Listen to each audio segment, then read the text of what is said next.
তেহরানের পাস্তুর স্ট্রিটে যেখানে ইসরায়েলি বিমান হামলায় আয়াতুল্লাহ আলী খামেনি সপরিবারে সিনিয়র সামরিক কর্মকর্তা এবং ইরানের রাষ্ট্রের গুরুত্বপূর্ণ ব্যক্তিকে নিয়ে নিহত হন, তো সেই স্পর্শকাতর এলাকার নিরাপত্তা বলয় কিভাবে ভাঙল ইসরায়েল, তো এই সম্পর্কে একটা চাঞ্চল্যকর তথ্য দিয়েছে ফাইন্যান্সিয়াল টাইমস, ব্রিটিশ দৈনিক।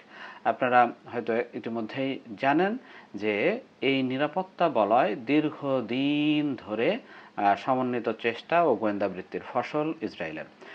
প্রতিবেদনে বলা হয়েছে যে তেহরানের প্রায় সব ট্রাফিক ক্যামেরা বছরের পর বছর ধরে হ্যাক করে তা নজরদারি করে আসছিল ইসরায়েলি গোয়েন্দারা। তো এসব ক্যামেরায় এনক্রিপ্টেড ছবি সরাসরি তেল আবিব এবং ইসরায়েলের দক্ষিণে অবস্থিত একটি সার্ভারে পাঠানো হতো।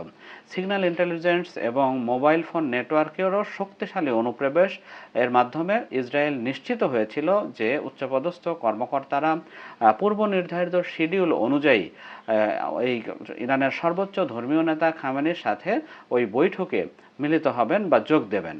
তো এই সুনির্দিষ্ট তথ্য বিশ্লেষণ করে তারা অঙ্ক কষে হিসাব বের করেছিল যে কোন সময়টাতে আঘাত হানলে তাদের সবাইকে একসাথে এক জায়গায় পাওয়া যাবে।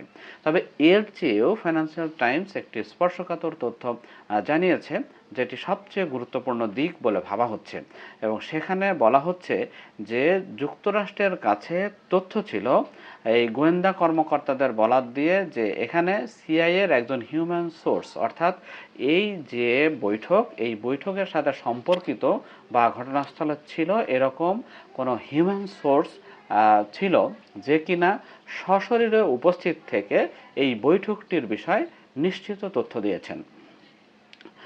এই অকাট্য তথ্যে দেওয়ার ফলে এই হামলাটা এত অ্যাকুরেট এবং এত স্পেসিফিকলি সাকসেসফুল হয়েছে এমনটি জানাচ্ছে ফাইন্যান্সিয়াল টাইমস।